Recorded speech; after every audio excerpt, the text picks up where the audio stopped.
started to feel, so I started in 19, working in television, became an anchor immediately afterwards. My father still had an 11 o'clock curfew. Can you believe such a thing? That I am the 10 o'clock anchor. In Nashville, Tennessee, I am the woman on the newscast, reading the news, and my father would say, be home by 11. And I'd say, Dad, the news is on at 10. He goes, and it's off at 10:30, so be home by 11. So I had a very strict father. So anyway, I could feel inside myself that reporting was not the right thing for me, even though I was happy to have the job. Right. I got an offer to go to Atlanta. I was making $10,000 a year in 1971, but still in college, so I was thinking I was doing pretty good. Yeah. I got an offer to go to Atlanta for $40,000, which I thought, it's over. I'm gonna make $40,000. And my boss at the time said to me, you do not know what you don't know. And you need to stay here until you can learn to write better, until you can perfect your craft as a journalist. And so he said, and we can't give you 40, but we can give you 12. So I stayed, and you know the reason why I stayed is because I could feel inside myself that even though the 40 was alluring at the time, that he was absolutely right. So to make a long story short, because I'd be here all day just talking about how it all came about, I started listening to what felt like the truth for me. A couple of years later, I moved to Baltimore. I could feel that as a reporter, and by this time, 22, I'm making $22,000. I met my best friend Gail there, who said, oh my God, can you imagine if you're 30 and you're making $30,000? And then you're 40 and then it's $40,000? We actually had that conversation in the bathroom. So I started to feel that reporting wasn't for me. But I had my father, I had my friends, everybody was saying, oh my God, you're an anchor woman, you're on TV, I mean, you can't give up that job. And by the time I was making 25, my father goes, well, you just hit the jackpot, you're not gonna make no more money than that, that's just it. So I was torn between what the world was saying to me and what I felt to be the truth for myself. It felt like an unnatural act for me reporting, although I knew that to a lot of people it was glamorous.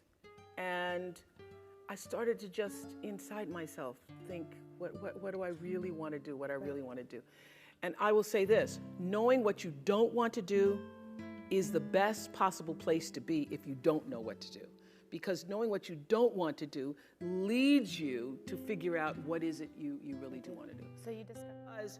When I was a news reporter, it was so unnatural for me, to cover somebody's tragedies and difficulties, and then to not to feel anything for it.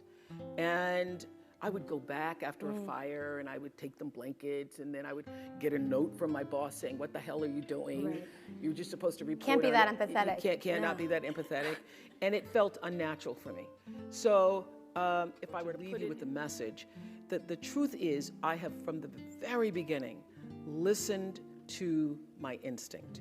All of my best decisions in life have come because I was attuned to what really felt like the next right move for me. And so it didn't feel right. I knew that I wouldn't be there forever. I never even learned the streets in Baltimore because I thought, I was there longer than I thought. I was there 8 years. I should have learned the streets. But I kept saying to myself, I'm not gonna be here long. I'm not gonna be here long. I'm not gonna be here, so I'm not gonna learn the streets. So when I got the call to come to Chicago, after starting with a co-anchor and working in talk for several years, I knew that it was the right thing to do. And I knew that even if I didn't succeed, because at the time there was a guy named Phil Donahue, who was the king of talk and was on in Chicago, and every single person except my best friend Gail said, you're gonna fail. Every single person when I left, my bosses, by this time thought I was terrific and said, you're walking into a landmine, you're gonna fail, Chicago's a racist city, you're black, you're not gonna make it. Everything to keep me staying. They then offered me a car and an apartment and all this stuff. And I said, no, if I fail, then I will find out what is the next thing for me, what is the next true thing for me. It felt right to you, so you went for it. Because it felt like this is now the move I need to make. And I was not one of those people, you know, all of my, the people who worked with me in news, they would have their tapes and they'd have their stories and they'd have, you know, resumes ready. I didn't have any of that because I knew that the time would come where what I needed would show up for me. Okay. And when that showed up, I was ready. Because my definition of luck is preparation meeting the moment of opportunity. Right. And I was prepared to be able to step into that world of talk in a way that I knew I could do it. Always the only woman in the room. Still walk in, only woman in the room. And there's a room full of white men, usually older. Thrills me, just thrills me. I just love it. Usually the only black person in the room. Also, never really concerned me because I don't look at people through color. I didn't get to be where I am and who I am by looking at the color of people's skin. I really, literally took Martin Luther King at his word and understand that the content of a person's character and refuse to let anybody else do that to me. So I love it, just love it. And there's a wonderful phrase by Maya Angelou from a poem that she wrote called To Our Grandmothers, that she says, when I come as one, but I stand as 10,000. So when I walk into a room, and particularly before I have something really challenging to do, or I'm going to be in a circumstance where I feel I'm going to be, you know, up against some difficulties, I will literally sit and I will call on that 10,000. I will call on the ancestors. I will call on those people who've come before me. I will call on the women who forged a path that I might be able to sit in the room with all of those white men and love it so much. I call on that because I know that my being where I am, and first of all, being who I am and where I am, didn't come just out of myself, that I come from a heritage.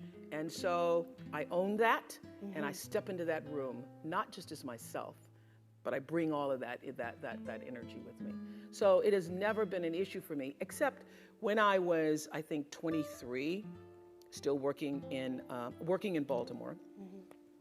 I'd gone to my boss and said that the guy who was working with me, my co-host on the People Are Talking show, was making more money than I. And we were co-hosts. So I went to my boss and I said, this is in 1970, so I was older than 23. It was 1979, 80. And I said, I just would like to, you know how intimidating that is to go to the boss in the first place. But I'm gonna go and I'm gonna stand up for myself. And I said, Richard's making more money than I am, and I don't think that's fair because we're doing the same job. We sit in the same show. We do the same. And my general manager said, why should you make as much money as he? And I said, because we're doing the same job. And he said, but he has children. Do you have children? And I said, no. He said, well, he has to pay for college educations. He owns his own home. Do you own your home? I said, no. He said, he has a mortgage to pay. He has insurance. Do you have that? No. So tell me, why do you need the same amount of money? And I said, thank you for your time. And I left. I left. I didn't complain about it. I didn't file a suit about it. I knew that in that moment, it was time for me to go. And that I started the process for myself of preparing myself for, you will not be here long. You are not going to be able to get what you need.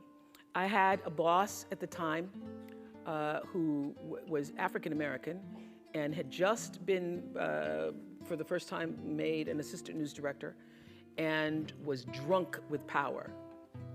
Drunk with power. and felt it I think he woke up in the morning thinking of things he could do to harass me. I decided not to file a suit against it because I knew at the time I would lose, Right. that no good would come of it, that I would be blackballed in television, that it would turn into a major thing, and I knew I didn't have long to stay there. I had a vision for what the future was, even though I couldn't place exactly where my future would be. I knew who held the future, because I am really guided by a force that's bigger than myself. I know that my being here on the planet is not just a Mine would be, actually, mine wouldn't be lean in. It would be step up and into yourself. Because this is the truth. There is no real doing in the world without being first. For me, being, your presence, your connection to yourself and that which is greater than yourself is far more important than what you do, but also is the thing that fuels what you do. Right. And I know that one of the things that is so important for what happens here at the graduate school is that you have leaders who are self-actualized and understand what your contribution to change the world can be. You can only do that if you know yourself. You can only do that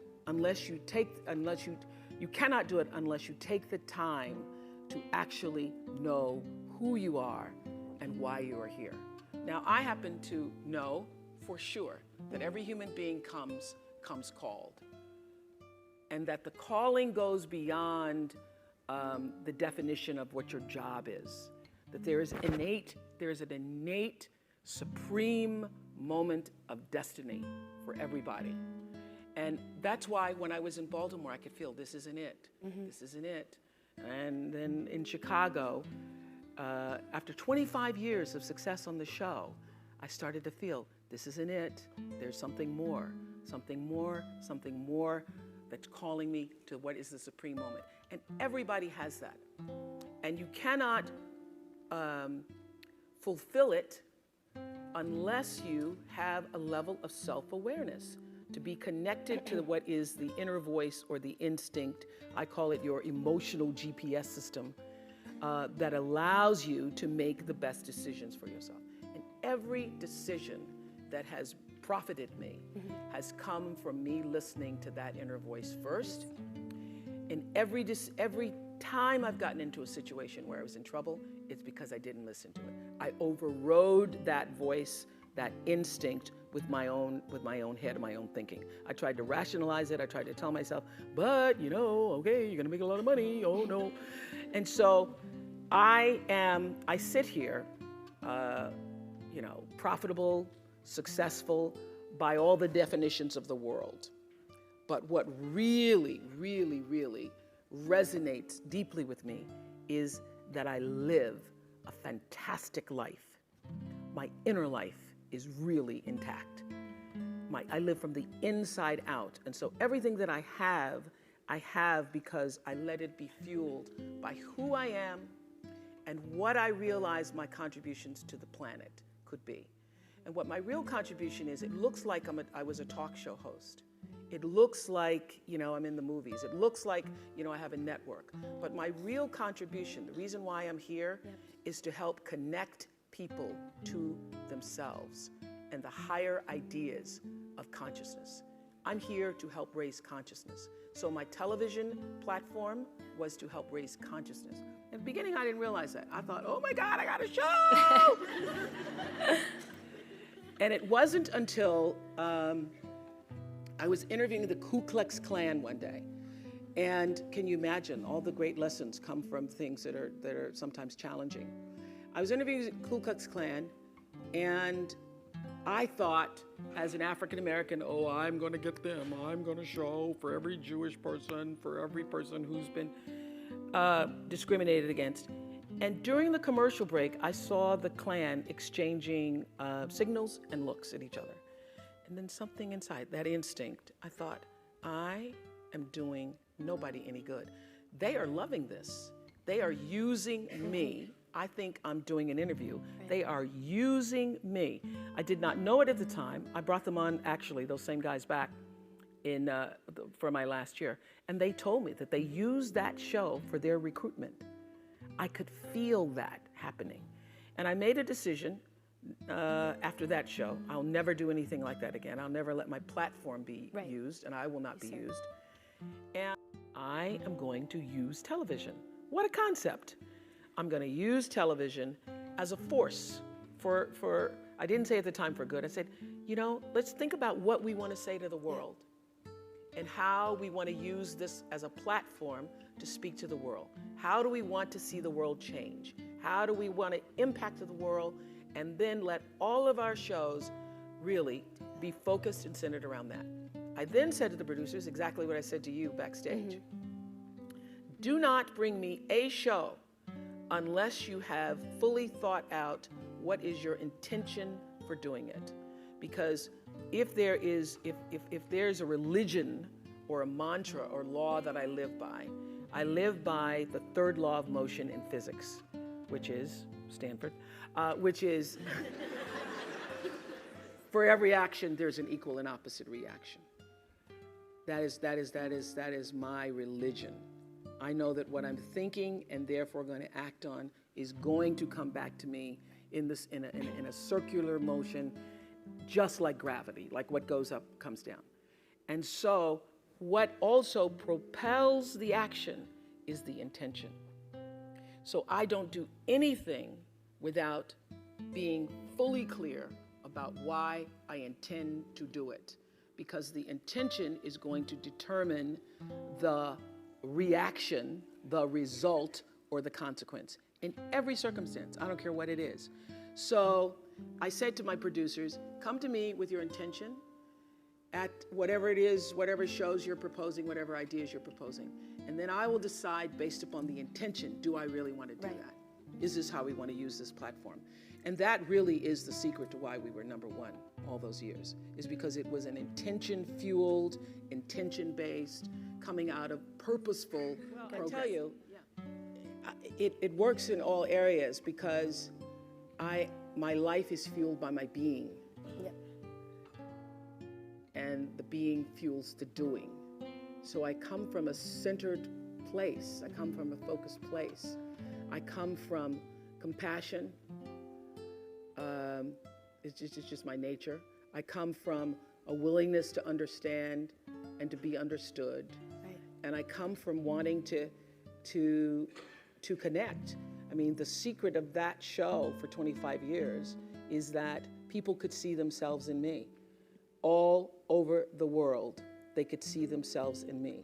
And even as I became more and more financially successful, which was a big surprise to me, I was like, oh my God. How the investment in the stakeholders, the people who you are serving, that connection between the people who you're trying to serve and sell to is equally as important as the people who you're buying from, equally as important as the people who are, supporting you financially, as your stockholders if you are, a public company. So I always understood that there really was no difference between me and the audience. At times I might have had better shoes, but at the core of what really matters, that we are the same. And you know how I know that? Because all of us are seeking the same thing. You're here at this fabulous school, and we'll go out into the world and each pursue based upon what you believe your talents are, what your skills are, maybe your gifts are, but you're seeking the same thing. Everybody wants to fulfill the highest, truest expression of yourself as a human being. That's what you're looking for. The highest, truest expression of yourself as a human being. And so what I started to sense is that there's a common thread that runs through every interview. It doesn't matter what it is or what it is about. Everybody wants to know. And this is the truth. All of your arguments are really about the same thing. It's about, did you hear me? Did you see me? And did what I say mean anything to you? That's what everything's about.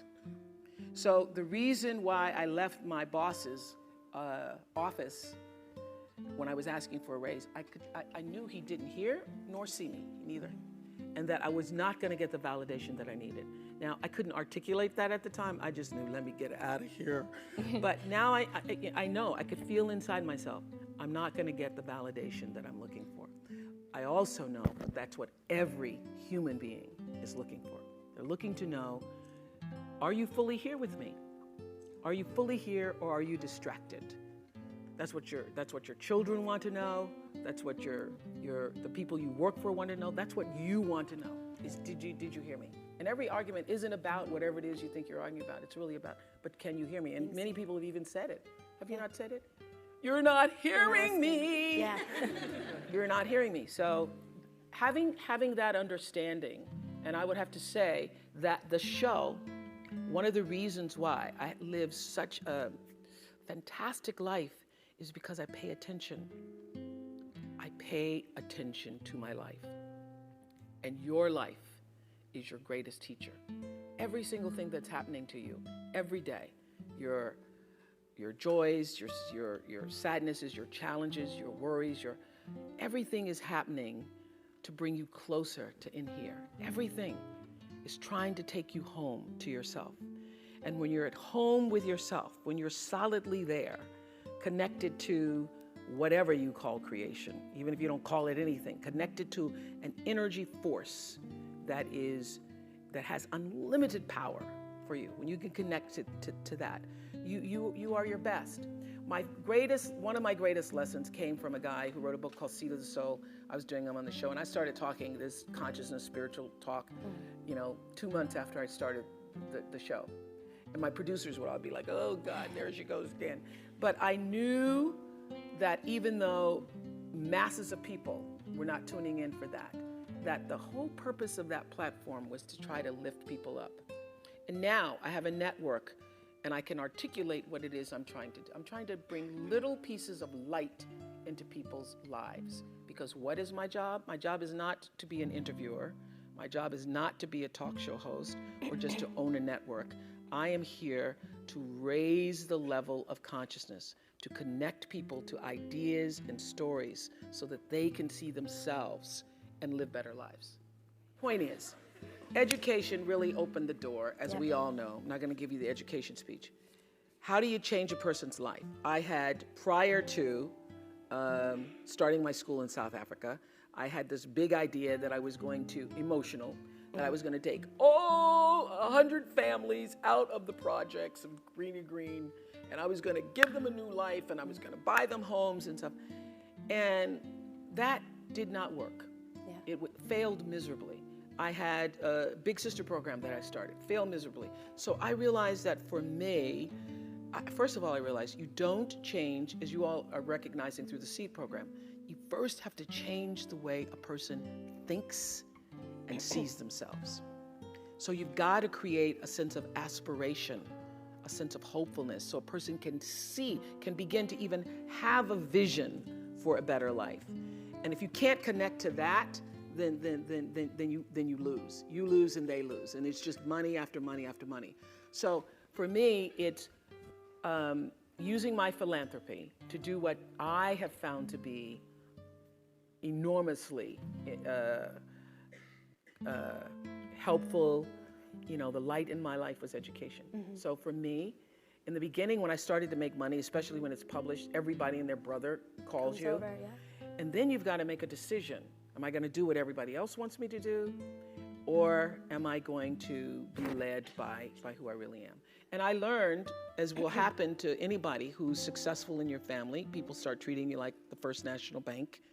And you've got to decide. You've got to draw the boundaries for yourself and decide how are you going to use your money, your talent, your time in such a way that it's going to serve you first, because if it doesn't allow you to be filled up, then you get depleted and you no longer want to, you can't keep doing it. Right. So my decisions are now emotional and logical, meaning I choose education, but I do it in such a way that's actually going to benefit the person that I'm serving. Then it's not just, oh, I want to help Right. people, you know? Right. Yeah. I also understood that that was just the foundation to be heard, but that there was a lot more to be said. So for me, owning a network or being a part of a network is about continuing to use that platform to raise the consciousness. I do a show on Sundays, which you can stream live, called Super Soul Sunday, where I literally talk to thought leaders from around the world and ask the questions. Not as good as you, I'm gonna consult with you. Ask the questions in life that really matter, to get people thinking about what really matters in their lives. And the responses that I get from people just regarding that show let me know that I'm on the right track, I'm moving in the right direction.